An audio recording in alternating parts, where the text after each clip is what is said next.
Zooming across the plains and desert and weaving through mountain ranges, you can find the intermodal container train. You'll find tons of them running on most major railroads across the world, but how and why did these trains rise in popularity and become a critical link in the global economy? Containerization on the railroads traces back to the British in the 1830s. Primitive containers were used to transfer coal between trains, horse-drawn wagons, and boats. This was an early form of intermodal freight transportation, the movement of goods in a single container using more than one mode of transportation, all without having to handle or repack the freight into a rail car, wagon, or ship. As the 20th century dawned, so did the automobile, and trucks greatly sped up the movement of freight on the roads, and sometimes at a cheaper cost than trains. The railroads saw this as new competition, and many started to acquire or form their own trucking divisions.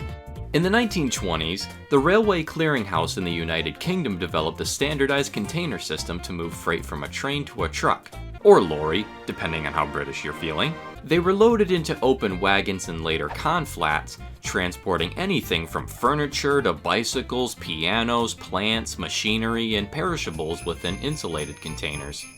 It was advertised as a door-to-door service, so customers could order furniture, for example, and have a truck bring it from the warehouse to the station, load the container onto a train, then back onto a truck to someone's doorstep. The system cut down on the overall time and cost of moving goods and became quite popular in the UK throughout the following decades. Back in the States, most general and merchandise freight was carried in boxcars, so there was still the time, cost, and hassle of handling the goods when being transferred. The New York Central and Pennsylvania Railroad experimented with steel containerization throughout the first half of the 20th century to cut down on these issues. The Pennsy leaned heavily into this new system, going so far as to open the world's first container facility in 1932 at Enola, Pennsylvania. Gantry cranes loaded over 800 containers a day onto flat cars and gondolas based on their destination, and they'd be sent off on fast Keystone service trains. Thousands of containers provided merchandise and less than carload freight service to non-rail served communities. In the 1950s, intermodal traffic really started to take off.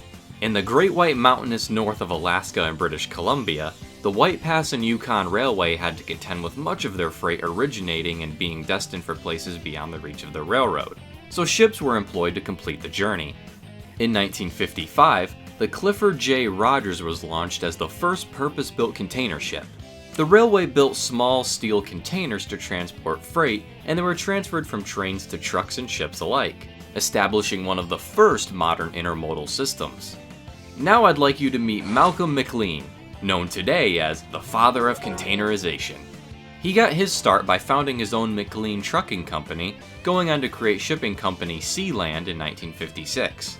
His company made history by launching the first commercially viable container ship, the SS Ideal X, a converted T2 oil tanker. This shipping method was far more economical, and standardized container sizes would further streamline the process and pique the world's interest. British Rail's Dr. Richard Beeching began envisioning a fleet of containerized trains in the early 60s, launching Freightliner in 1965. Within 3 years, there were 17 loading depots, and containers of car parts, furniture, electronics, and other high-value cargo were being sent across the UK, Ireland, and mainland Europe. Container on flat car, COFC for short, started making their rounds on railroads across the world. But surely there had to be another way to carry more containers and keep them more secure, right? Well, in 1977, Malcolm McLean partnered with the Southern Pacific and American Car and Foundry to develop the first double-stack intermodal rail car. Known as a well car, the initial design could support two 40-foot-long containers placed within a well, or open space, in the middle of the car, allowing for a low center of gravity and room to clear low height restrictions.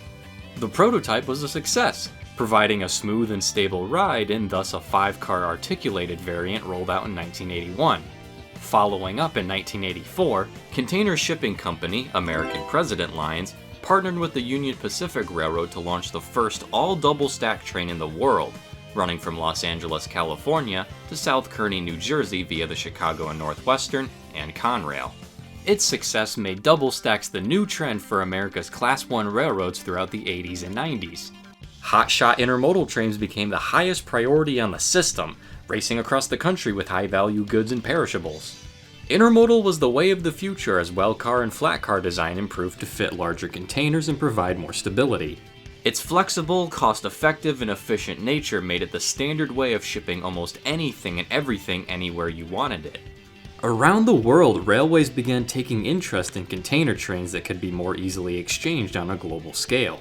Single stacks became the norm across Europe and Asia due to overhead electric wires and shorter height clearances, while Australia, Brazil, Canada, China, India, Kenya, Mexico, Panama, Saudi Arabia, and the United States all run double-stack trains to some degree. In 2022, American railroads moved 13.5 million units of intermodal traffic, with 27% of freight revenue coming from intermodal. One container train can keep hundreds of semi-trucks off the road and thus reduce emissions. Small and large intermodal yards alike sort and load up domestic and international containers from all manner of companies parading all sorts of colors. A lot of the products in your home more than likely shipped out in some kind of container that's seen countless miles and countries in its travels. Intermodal container trains grew from obscure experiments to one of the most common methods of moving freight in the world. Nowadays, there's routes that span multiple countries, with some making a lengthy hike all the way from the UK to China. Container trains connect the world together, whether it be single stacks skirting under the wires of Europe, or mile-long double stacks streaking across the American countryside.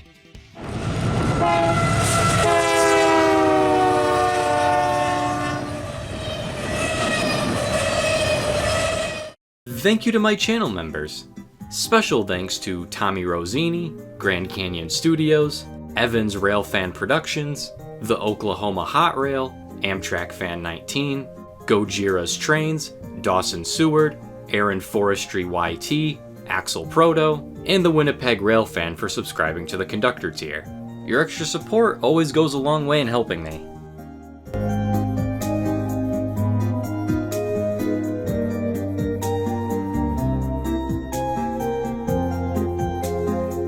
Thanks for watching, and I'll see you in another video.